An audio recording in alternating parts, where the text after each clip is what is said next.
heartbeat survivors, Rob Hoadley. Come on up, Rob.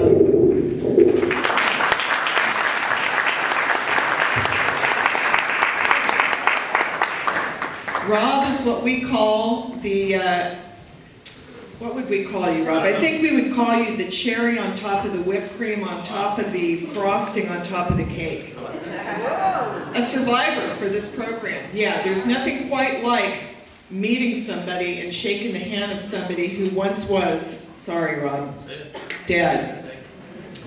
But he's here today because of these awesome programs we have in place and this type of training that we do. Congratulations.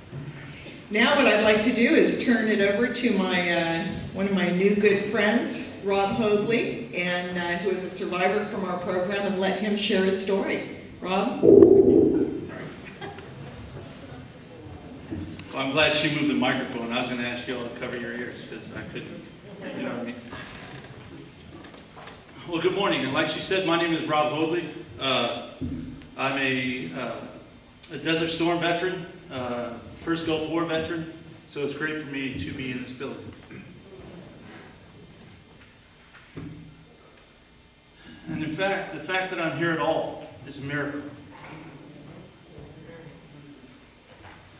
It's all right. This was easier in rehearsal, I promise you. It's all right. On April 1st of this year, I don't need this. In April 1st of this year, I started my day like any other day, went to work, and about 10:40 in the morning, for no reason, my heart stopped, and I died. Oh, wow. Luckily, on that day, I had some really, some lucky events happening that were surrounding me. I was standing next to my construction manager, Tom Farley, and my executive vice president of our company, David Cherishaw. Immediately on my collapse, I began to seize, making all the funny noises that come with a seizure. And I'm an actor. I'm a trained actor. So I have extensive background in acting, and like I said, it was April 1st. So my coworkers wondered for a moment if it was a joke.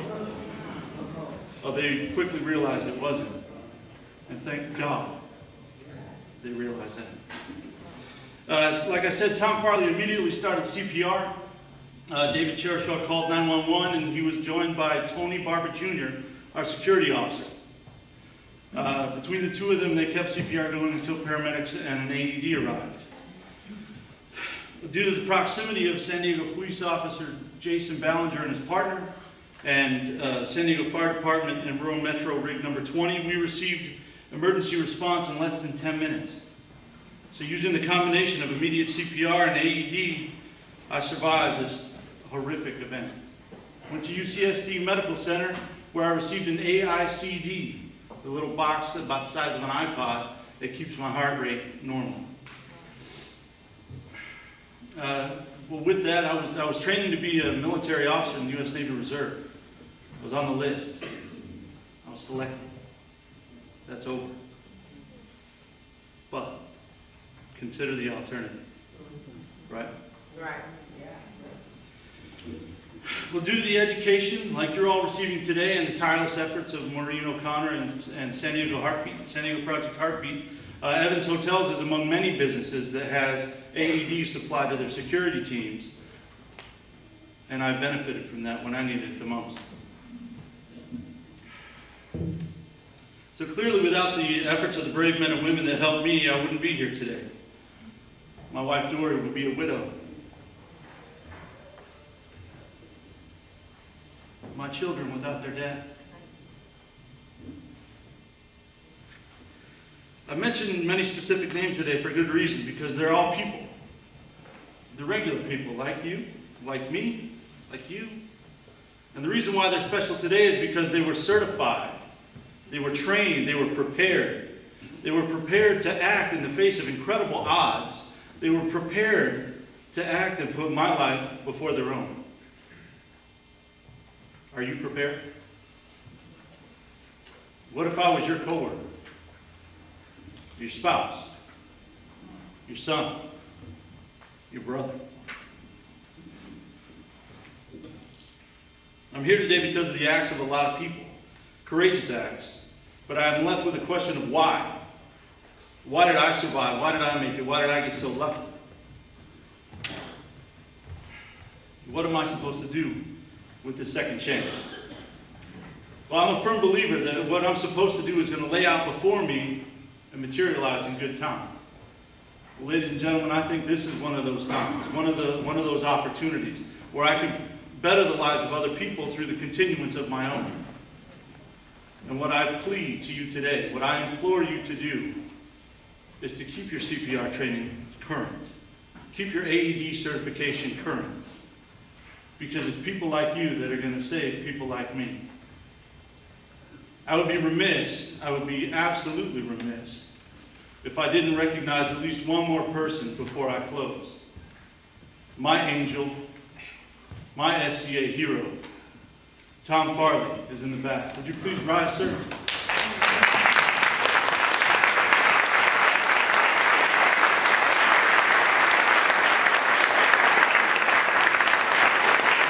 Tom and the other two men that saved my life at the Bahia Hotel on April 1st, they all three received the pin and the certificate. Something that Maureen doesn't even have. I mean, even the officer Jason Ballinger, who I mentioned earlier, came to my hospital room and said, you know, Rob, usually we call a couple days later and they say, hey, man, sorry. Rob, before you, I was 0 for 10. 10 people. 10 fathers, brothers, mothers, sisters. I said, wow, you really stink at this. Right? I'm like, well, maybe you need more training. I said, but luckily your record has improved to 1 for 11, right? But anyway, you're all here today so that you can be part of the difference, part of the statistic that makes San Diego Project Heartbeat such a glowing example of how this, regardless of the cost, is something we have to do and continue to do. One of the personal lessons that I've taken away from this entire situation, because I promise you it changes your life, is that the last thing you say to someone could truly be the last thing you say to anyone. So I'll leave you with this. Yesterday is history. Tomorrow's a mystery. Today is a gift. That's why it's called the present. Thank you.